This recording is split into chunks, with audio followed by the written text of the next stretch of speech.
मेरी बात समझ में आए तो समझना। कथा करने वाला धन्य नहीं होता, कथा सुनने वाला भाग्यशाली होता है।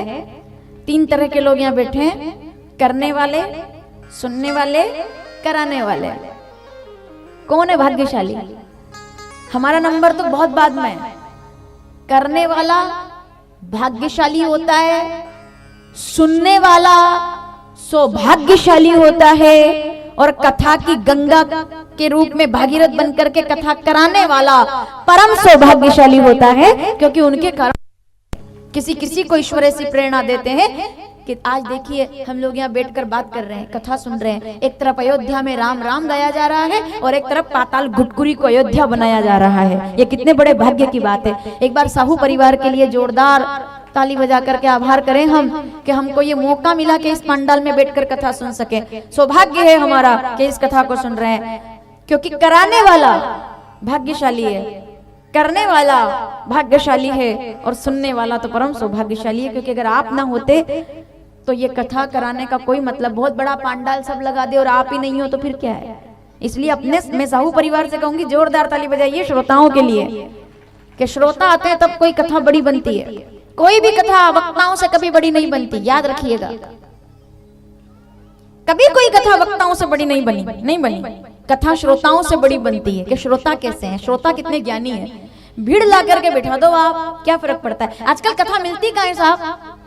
आप सब बुद्धिजीवी लोग बैठे, मुझे जवाब दीजिएगा, आजकल कथा मिलती कहाँ है? जब तक आपकी जेब में 25-30 लाख रुपए नहीं हो तब तक आप कथा कर ही नहीं सकते हैं आज की तारीख में। अगर मैं कड़वा सच बोलने जा रही हूँ, अगर अच्छा लगे तो समर्थन करना।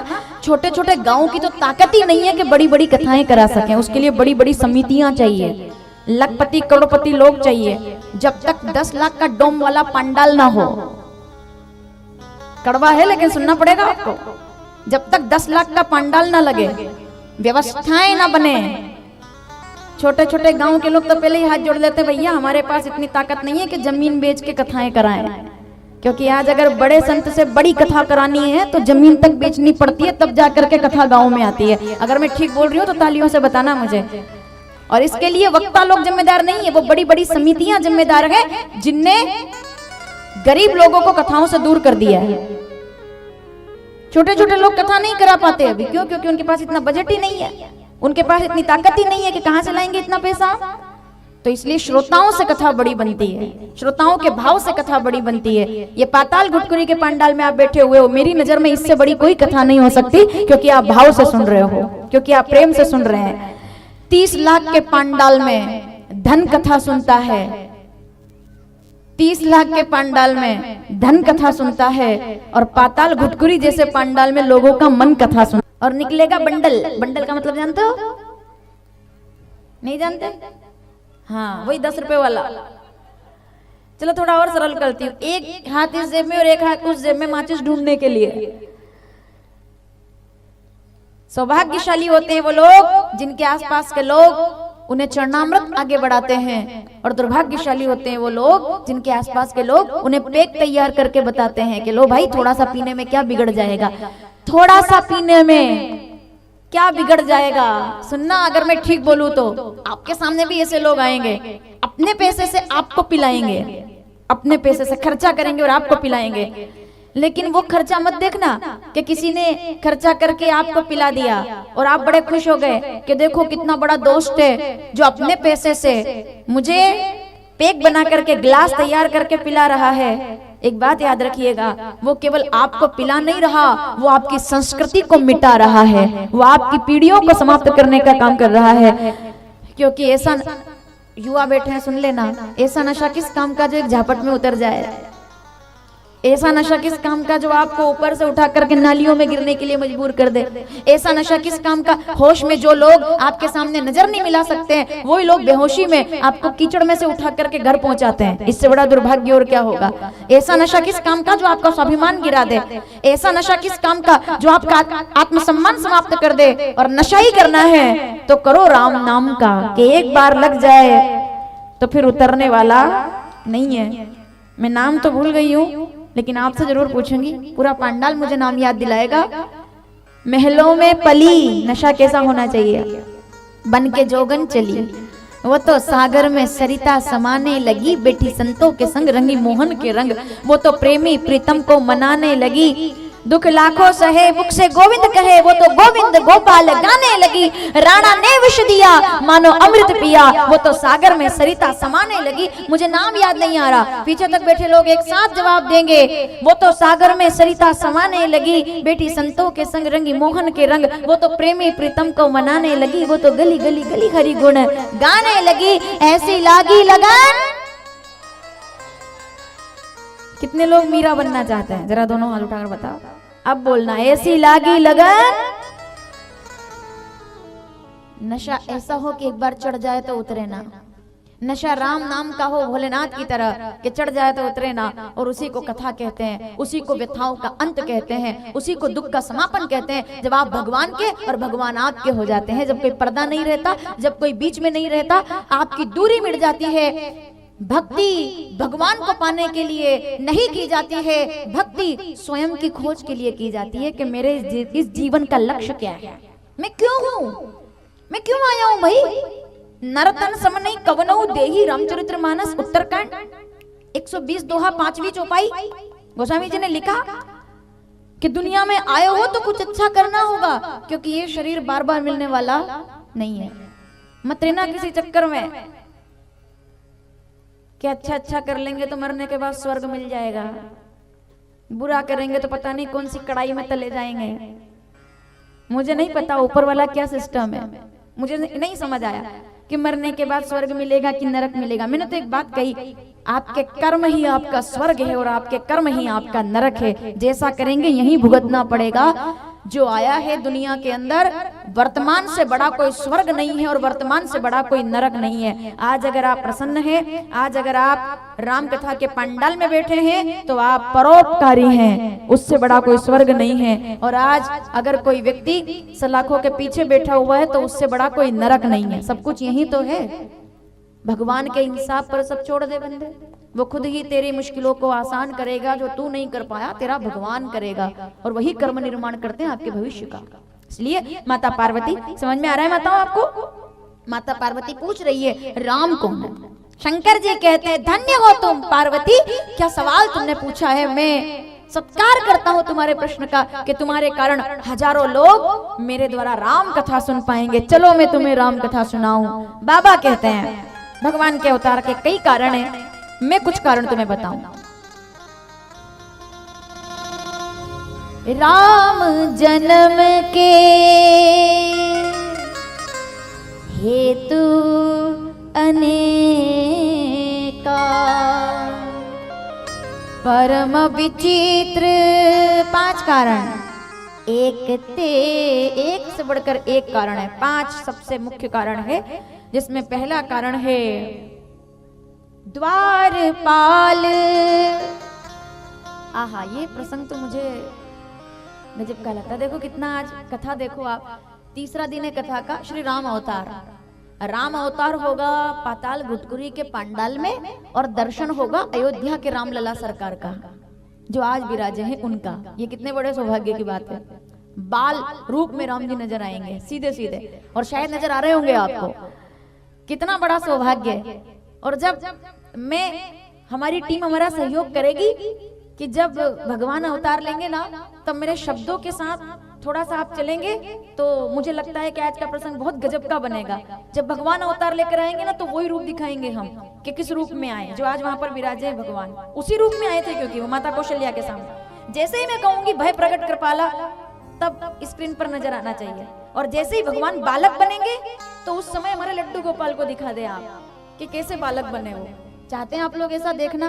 तालियों से बताओ, टीम हमारी दिल्ली से आई है। हाँ, कि जब अवतार लेंगे ना, उसमें देर है, हालांकि अभी समय है आपके पास, अपनी व्यवस्था बना ले आप। जैसे अवतार लेंगे तो 4 भुजाधारी उस रूप में दिखेंगे जैसे आज मंदिर में विराजमान है। और जैसे बालक बनेंगे ना, तो बाल स्वरूप में जो छोटा सा बालक हमने तैयार किया है राम जी के रूप में, उसको दिखा दीजिएगा, तो लगना चाहिए कि राम जी आए हैं। लेकिन तब तक पहुंचने के लिए आओ, पहले सुनते हैं क्यों आए भगवान। सावधान, पीछे तक बैठे लोग। पहला कारण भगवान। माताओं, आप सुन रहे हो ना? ध्यान पूरा इधर रखना कथा के समय। आप मुझे जानते हैं पिछले साल से कि मेरे लिए जो भी हो सब आप हो। मेरी किताब, मेरी डायरी, मेरा पन्ना, सब। तो मुझे जो भी पढ़ना है आपको पढ़ना है, मेरे पास और कुछ भी व्यवस्था नहीं है। तो मुझे जो बोलना है आपको देख के बोलना है। इसीलिए कोशिश कीजिएगा कि कनेक्ट हम रहें एकदम ऐसे कि समझ में आए मुझे भी कि आपको समझ में आ रहा है। श्री राम जय राम। 5 कारण है भगवान के अवतार के। पहला कारण क्या है? द्वारपाल हरि के प्रिय दो, जय और विजय जाने सब को। पहला कारण है जय विजय को सनकादिक मुनियों का श्राप। दूसरा कारण है राम कथा। अद्भुत है भाई। नारद जी ने नारायण भगवान को श्राप दे दिया कि जैसे मैं तड़प रहा हूं। इस प्रसंग को मैं लंबा नहीं करूंगी क्योंकि मैंने इस कथा को बहुत बार शिव पुराण में बोला। मेरे पास 2 प्रसंग और हैं आज जिन पे मुझे आपसे बात करनी है, वो आपको अच्छा आनंद आएगा। कथाएं सब बड़ी अद्भुत है लेकिन ये मुझे अच्छी लगती है। दूसरा कारण माताओं सावधान। पहला कारण क्या, मैं बाद में पूछूंगी आपसे हाँ कि मैंने क्या बोला है। पहला कारण जय विजय को सनकादिक मुनियों का श्राप। दूसरा कारण नारद श्राप दीन एक 12 कल्प एक तई लगी अवतारा। नारद जी ने भगवान को श्राप दे दिया कि मेरी शादी आपने नहीं होने दी, मुझे बंदर बना दिया। तो जैसे मैं नारी के लिए रो रहा हूं वैसे आप भी नारी के लिए रोओगे, आप भी भटकोगे जंगल जंगल, सीता कहाँ है, सीता कहाँ है, सीता कहाँ है, और बंदर ही आपकी सहायता करेंगे। तीसरा कारण प्रताप भानु के साथ हुआ धोखा। उसने आंख बंद करके किसी पर भरोसा किया, लोभ में आकर, लालच में आकर, और बाद में परिणाम में उसको कुल समेत नष्ट होने का श्राप मिला ब्राह्मणों से। ये तीसरा कारण है। चौथा कारण जालंधर पत्नी वृंदा भगवान अधर्म का नाश करने के लिए, सती के धर्म को मिटाने के लिए आए। और 5वां कारण मनु शत्रुपा को भगवान का वरदान। पहला कारण सुनने के लिए चलते हैं। द्वारपाल हरि के प्रिय दो, जय और विजय जाने सबको। जय विजय भगवान के द्वारपाल के। शायद हमने पिछली बार सुना हो तो मुझे पता नहीं, थोड़ा सा सुन लेते। भगवान के दोनों द्वारपाल द्वार पर खड़े थे, तभी सनकादिक मुनि आए तो द्वारपालों ने रोक दिया कि आप अंदर नहीं जा सकते, भगवान विश्राम में। सनकादिक मुनि कहते हैं कि हमें तो कोई रोक ही नहीं सकता भाई, मंदिर के अंदर हम दर्शन करने कभी भी जा सकते हैं। अच्छा प्रसंग है ये भी, इसको ढंग से सुनना। तो द्वारपाल कहते हैं कोई भी हो अभी नहीं जा सकते, हमारा प्रोटोकॉल है, हमारी व्यवस्था है, अभी आप नहीं जा सकते, व्यवस्था है। उनको आया क्रोध तो उन्होंने दे दिया श्राप कि अरे तुम दोनों भाई हमें रोक रहे हो, हम तुम्हें श्राप देते हैं, जाओ तुम दोनों भाई अगले जन्म में 3 जन्मों तक राक्षस हो जाओ, राक्षस हो जाओ, राक्षस हो जाओ, असुरो भव। दोनों चरणों में गिर करके रोने लगे। अब ये विवाद चल ही रहा था और तभी भगवान दरवाजे पर आ गए। बोलिए नारायण भगवान की। नारायण भगवान द्वार पर आए तो द्वारपाल उनके चरणों में लिपट कर रो पड़े। बोले हम तो अपना काम कर रहे थे, अपनी ड्यूटी कर रहे थे, हमको श्राप मिल गया। देखिए बाबा उन्हें हमको श्राप दे दिया। तो भगवान ने कहा क्यों भाई महात्माओं आपने श्राप क्यों दिया? मंदिर जाने का फायदा ही क्या अगर मंदिर में जाने के बाद भी क्रोध आ जाए तो, है ना माताओं? मैं ठीक बोल रही हूं ना? क्या मंदिर में क्रोध करना चाहिए? सोच समझ के जवाब देना, मेरे चक्कर में मत आना। जितनी माताएं बैठी जरा एक बार मेरी तरफ देखें, और जितने बंधु बैठे वो भी। क्या मंदिर में कभी क्रोध करना चाहिए? कभी नहीं करना चाहिए। क्या हमने कभी किया है? थोड़ा सोच के जवाब देना। क्या हमने कभी किया है?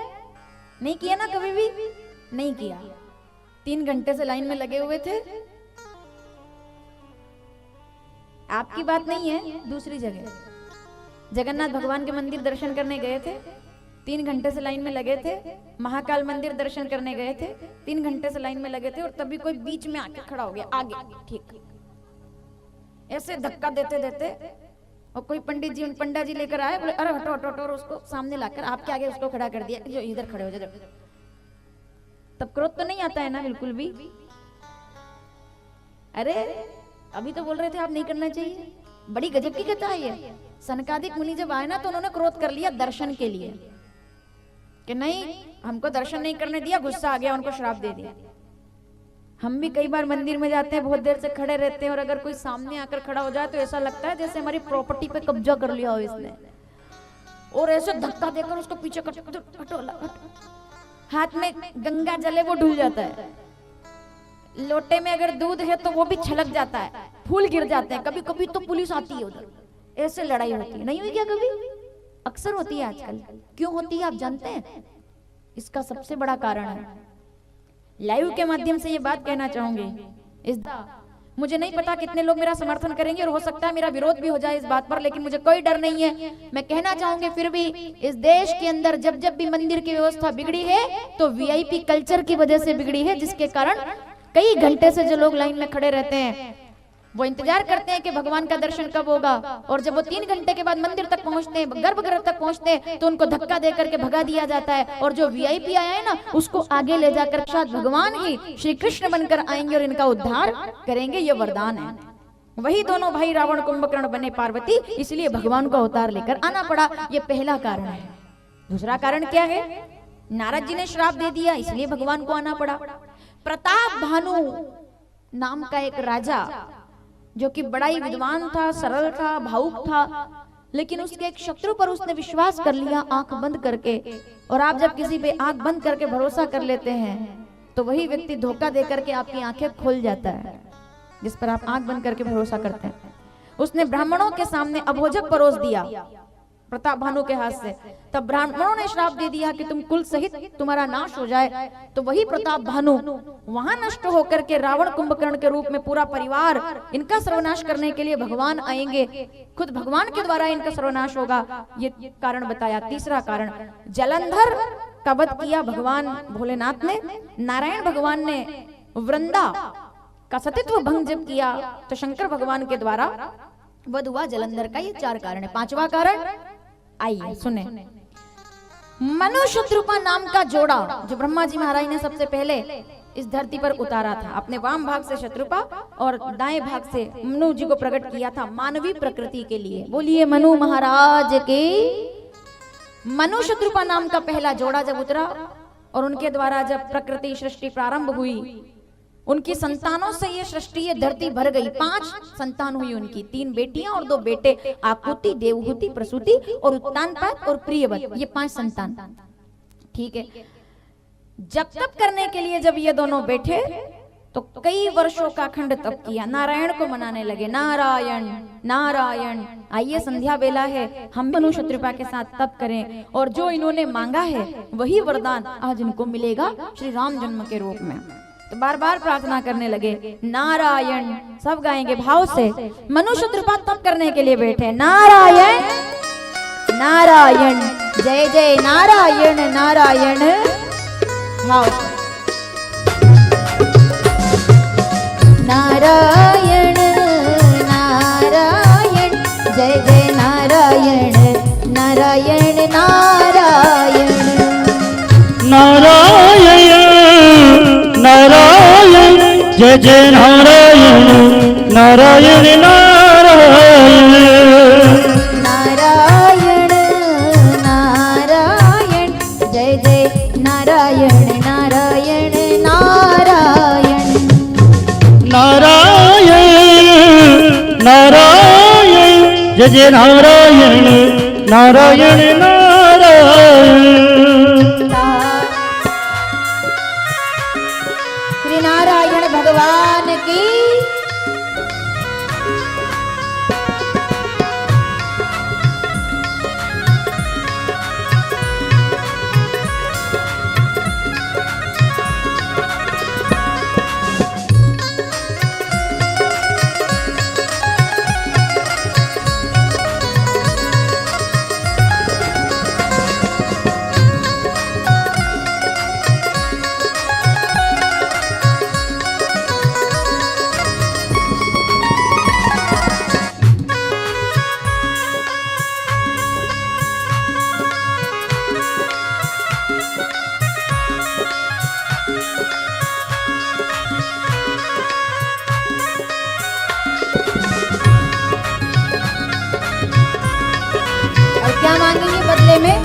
एक नजर माँ भगवती की, एक नजर श्री कृष्ण की, एक नजर श्री राम की। गाएंगे भाव के साथ। एक नजर कृपा की कर कर दो लाडली श्री राधे। एक नजर कृपा की कर दो लाडली श्री राधे। और कृपा की कर दो लाडली श्री राधे। एक और कृपा की कर दो लाडली श्री राधे। लाडली श्री राधे, लाडली श्री राधे। ओ स्वामिनी श्री राधे, स्वामिनी श्री राधे। दासी की झोली भर दो लाडली श्री राधे।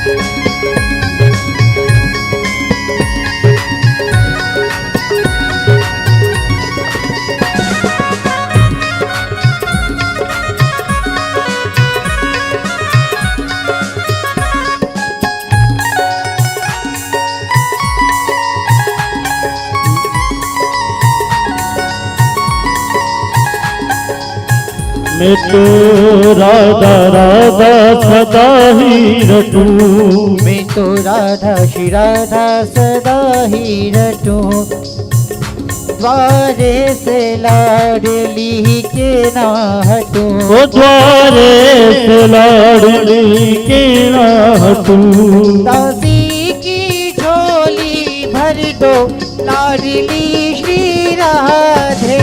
दासी की झोली भर दो लाडली श्री राधे। नजर कृपा की कर दो लाडली श्री राधे।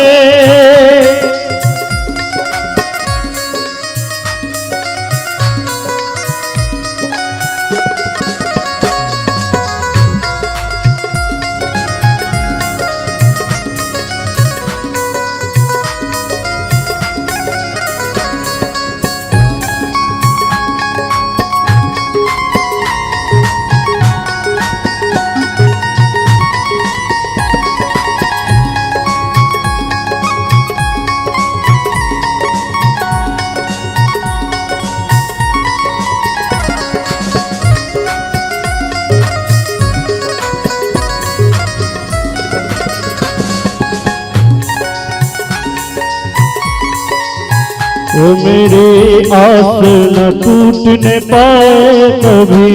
मेरी आस न टूटे न पाए कभी। ओ इस तन से प्राण न जाए कभी। इस तन से ये प्राण न जाए कभी।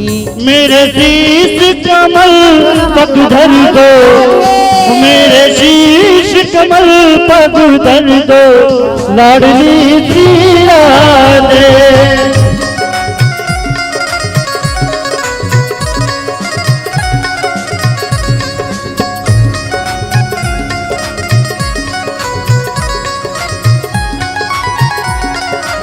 नारायण संध्या काल में, शाम का समय सबसे ज्यादा सकारात्मक ऊर्जा इसी समय रहती है। एक तो प्रातः काल, ब्रह्म मुहूर्त और ये समय, ये दो समय ऐसे हैं जब ईश्वरीय स्वरूप प्रकट रहता है पृथ्वी पर। तो आइए जरा नारायण भगवान को प्रणाम करें, दोनों हाथ जोड़कर भाव से। नारायण नारायण जय जय नारायण नारायण नारायण। नारायण नारायण जय जय नारायण नारायण नारायण। तारायण तारायण भव तारायण तारायण तारायण। तारायण तारायण भव तारायण तारायण तारायण। और कैसे विराजे भगवान आज अयोध्या में। राम जय राम, सिया राम जय जय सिया राम। भाव से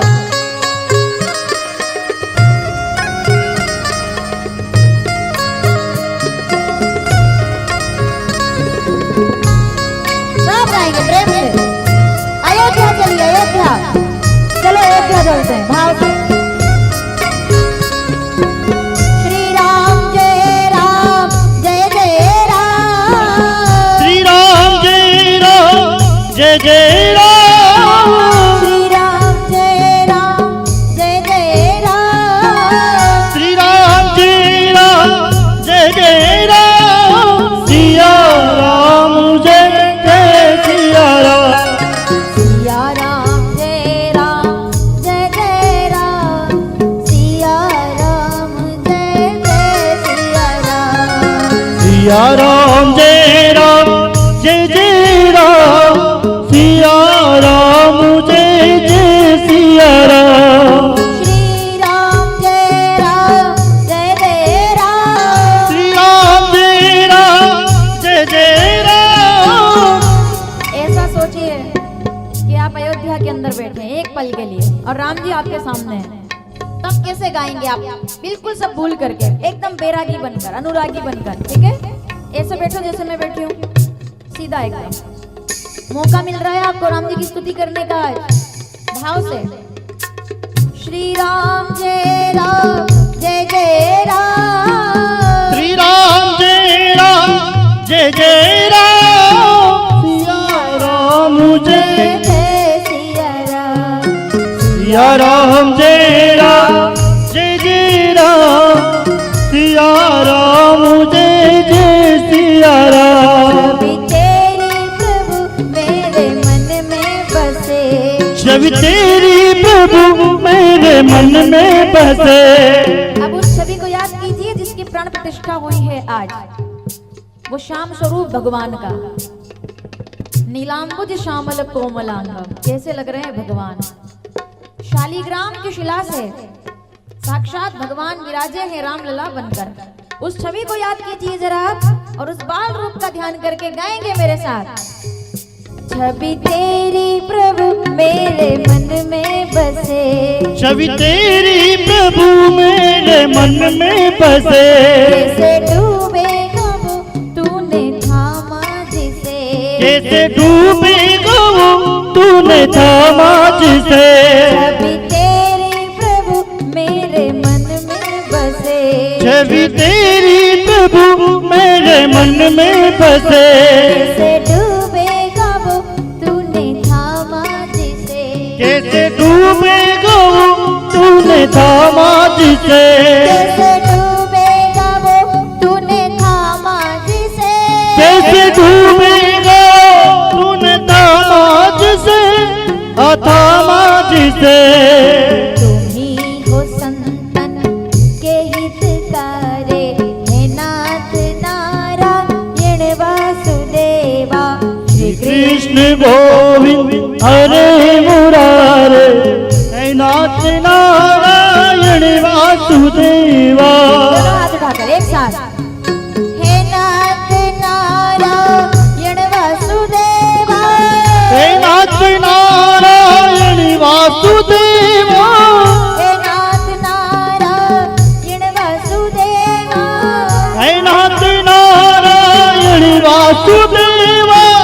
कृष्ण गोविंद हरे मुरारे, हे नाथ नारायण वासुदेवा, कृष्ण गोविंद हरे मुरारे, हे नाथ नारायण वासुदेवा।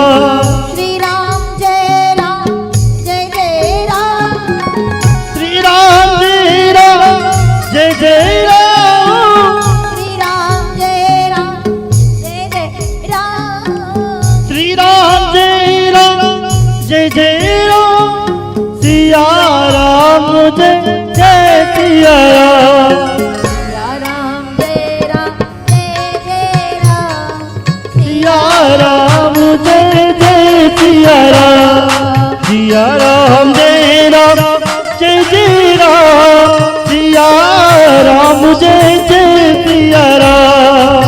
जय रघुनंदन जय श्री राम। जय रघुनंदन जय सिया राम। सिया रघुनंदन तुम्हें प्रणाम। हे रघुनंदन तुम्हें प्रणाम।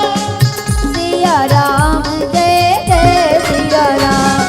सिया राम जय राम जय जय राम। सिया राम जय जय सिया राम। सिया राम जय राम जय जय राम। सिया राम जय जय सिया राम। सिया राम जय जय सिया राम। सिया राम जय जय सिया राम। सिया राम जय। सब गाएंगे भाव से। सिया राम जय जय राम। सिया राम छवि तेरी प्रभु मेरे मन में बसे। छवि कैसे डूबेगा वो तूने थामा जिसे। कैसे तूने था। कैसे डूबेगा वो तूने थामा जिसे। डूबेगा वो तूने थामा जिसे। तुम ही हो संतन के हितकारे। हे नाथ नारा श्री कृष्ण गोविंद हरे। हे नाथ बोलिए श्री नारायण भगवान की। और नारायण भगवान प्रकट हो गए। बार बार तप कर रहे हैं मनु शत्रुपा। और इतना अखंड तप देख करके ब्रह्मा विष्णु महेश साक्षात ब्रह्मा जी प्रकट हो गए। वरदान मांगो मनु, क्या मांगते हो? माताओं सावधान, जरा ध्यान देकर के सुनिएगा। जो मांगना चाहो मुझसे मांग सकते हो। जो चाहिए मैं तुम्हें देने के लिए तैयार हूं। ब्रह्मा जी के सामने मनु जी ने हाथ जोड़ लिए। हमें आपसे कुछ नहीं चाहिए। विधि हरि हर तप देखी अपारा। और मनु समीप आए बहुबारा। जो भी चाहिए हम देने के लिए तैयार हैं। ब्रह्मा जी महाराज कहते हैं जो चाहे मांग सकते हो। वरदान जो चाहे मांग सकते हो। मांग लो जो तुम चाहो। तो ब्रह्मा जी ने दोनों हाथ जोड़ करके कहा कि हमें आपसे कुछ भी नहीं चाहिए। हम तो अपनी मर्जी से तप कर रहे हैं। हमारी कोई चाह नहीं है। माताओं बहुत ध्यान से सुनिएगा। भगवान के अवतार तक आज की कथा हमें पहुंचानी है। और बहुत गंभीरता के साथ सुनेंगे तो आपको कथा समझ में आएगी। ब्रह्मा जी के सामने मनु जी ने हाथ जोड़ करके कहा हम आपसे कुछ भी नहीं चाहते प्रभु। हम तो बस इतना चाहते हैं कि आपकी कृपा हम पर बनी रहे। ब्रह्मा जी महाराज चले गए। जब और तप अखंड तप किया तो शंकर भगवान प्रकट हो गए। हर हर भोलेनाथ की। शंकर भगवान प्रकट हो गए तो मनु से प्रकट होकर के कहा मनु जो चाहो मांग सकते हो। बताओ क्या तुम चाहते हो? तो मनु ने कहा हम तो केवल ऐसे ही तप कर रहे थे। हम कुछ चाहते नहीं है। हम पर बस कृपा आपकी बनी रहे। हम और कुछ नहीं चाहते। बस कृपा बना के रखना। ब्रह्मा जी से भी कुछ नहीं मांगा तो शंकर जी आ गए कि हमसे कुछ मांग लो जो चाहिए। ऐसा दुनिया में कुछ नहीं है जो मैं तुमको नहीं दे सकता। क्योंकि मैं महादानी हूं। जो मांगने पर कुछ दे उनको देव कहते हैं। और जो बिना मांगे सब कुछ दे दे उनको महादेव कहते हैं। जो चाहिए तुम्हें मिलेगा। तुमने अखंड तप किया है। जो चाहे तुम मांग सकते हो। तो शंकर जी की बात सुनकर के मनु हाथ जोड़कर कहते हैं कृपा बना करके रखना और कुछ नहीं चाहिए। हमने कुछ मांगने के लिए तप किया ही नहीं। क्योंकि कुछ मांग लिया जाए तो तप समाप्त हो जाता है। और हम तो अनवरत तप करना चाहते हैं। हमें कुछ भी नहीं चाहिए। शंकर जी भी आखिर चले गए। मनु ने कुछ नहीं मांगा। और तब ब्रह्मा विष्णु महेश जिनको प्राप्त करने के लिए लोग तरसते हैं, ऐसे ब्रह्मा जी महाराज से भी कुछ मांगा नहीं मनु ने। शंकर भगवान से भी नहीं मांगा। तो साक्षात आखिर में नारायण भगवान प्रकट हो गए। बोलिए नारायण भगवान की। श्रीमन नारायण नारायण हरि हरि प्रार्थना करने लगे मनु शत्रुपा बार बार। भगवान नारायण मुस्कुरा करके बोले जो चाहिए मांग सकते हो। ब्रह्मा जी से तुमने कुछ मांगा नहीं, कोई बात नहीं। शंकर जी से मना कर दिया कि मैं कुछ नहीं चाहिए। बोले हम निर्विकारी हैं, हमें कुछ नहीं चाहिए, हमें बस आपकी कृपा चाहिए। मैं नारायण स्वयं आ रहा हूं और अब जो तुम चाहे मुझसे मांग सकते हो। इस दुनिया में ऐसा कुछ नहीं जो मैं नारायण नहीं दे सकता, मांगो तुम क्या चाहते हो। माताओं सावधान। तो मनु शत्रुपा ने दोनों हाथ जोड़कर कह दिया कि हमें आपसे कुछ नहीं चाहिए प्रभु, ना तो ब्रह्मा जी से कुछ मांगा है, ना शंकर जी से कुछ मांगा है, और अब आपसे भी कुछ नहीं चाहिए, केवल कृपा बना करके रखना, बस इतना सा, इतनी दया चाहिए कि अपने चरणों में स्थान दीजिए। कुछ चाहते नहीं है, कुछ चाहने के लिए हमने तप नहीं किया। तो भगवान कहते नहीं, इतना तुमने तप किया, कुछ तो मांगना ही पड़ेगा। तो मनु ने कहा हमें कुछ नहीं चाहिए। भगवान कहते मांग, ये आदेश है मेरा, तुम जो मांगो तुम्हें मिलेगा। अब मनु ने कहा अगर ऐसी बात है तो हम आपसे वरदान मांगते हैं, और एक नहीं 3 वरदान मांगना चाहते हैं। मनु ने 3 वरदान मांगे। पहला वरदान, दान शिरोमणि कृपा निधि कहाऊ नाथ सतभाव। हमारा पहला वरदान ये है, माताओं सावधान। क्या मांगा है मनु ने कि अगर मुझे कुछ देना चाहते हो तो दान शिरोमणि कृपा निधि कहो नाथ सतभाव। मेरा पहला वरदान ये है कि अगर मेरी प्रार्थना आपने स्वीकार की है तो मुझे पहला वरदान दीजिए कि जब भी शरीर मिले तो भगवान ने कहा हाँ मैं तुम्हें मुक्ति दे देता हूँ, मैं तुमको बैकुंठ दे दूंगा, मैं तुमको कैलाश में शिवगण बना दूंगा, मैं तुमको साकेत देने के लिए तैयार हूँ, तुमको गोलोक मिल सकता है, जो तुम चाहो, निर्वाण वैकुंठ सब मिल सकता है, मुक्ति मिल सकती है, जो तुम चाहे तुम मांग सकते हो। तो मनु ने कहा वही तो नहीं चाहिए, हमें मुक्ति नहीं चाहिए, हम तो बार बार मनुष्य का शरीर धारण करना चाहते हैं कि मैं बार बार मनुष्य बनना चाहता हूँ, मेरा पहला वरदान है। भगवान कहते हैं, सब तो कहते हैं कि मुक्ति चाहिए और तुम मनुष्य का शरीर मांग रहे हो। तो मनु ने कहा कि जो आनंद ये देह प्राप्त करने में है, ये शरीर पाने के बाद अयोध्या में जाकर के आपके दर्शन का मौका मिल सकता है, जो देवता बनने के बाद भी नहीं मिल सकता, इसलिए हम बार बार मनुष्य बनना चाहते हैं कि शरीर मिले तो मनुष्य का। और दूसरा वरदान, जब पत्नी मिले तो और कोई नहीं, शत्रुपा ही पत्नी के रूप में मिलनी चाहिए। मैं शत्रुपा को पत्नी के रूप में चाहता हूँ। शत्रुपा पत्नी के रूप में ही क्यों चाहिए? क्योंकि जब मैं मनु बनूं तो ये बने शत्रुपा, जब मैं दशरथ बनूं तो ये बने कौशल्या, मैं वसुदेव बनूं तो ये बने देवकी। क्योंकि जितना तप मैंने किया है उतना ही तप मेरी पत्नी ने भी किया है, और जब पति और पत्नी दोनों मिलकर तप करते हैं तब घर के अंदर राम आते हैं। इसीलिए मुझे पत्नी शत्रुपा के रूप में चाहिए। दोनों का बैलेंस बराबर रहना चाहिए। मैंने अकेले ने तप नहीं किया, तप मेरी पत्नी ने भी किया है।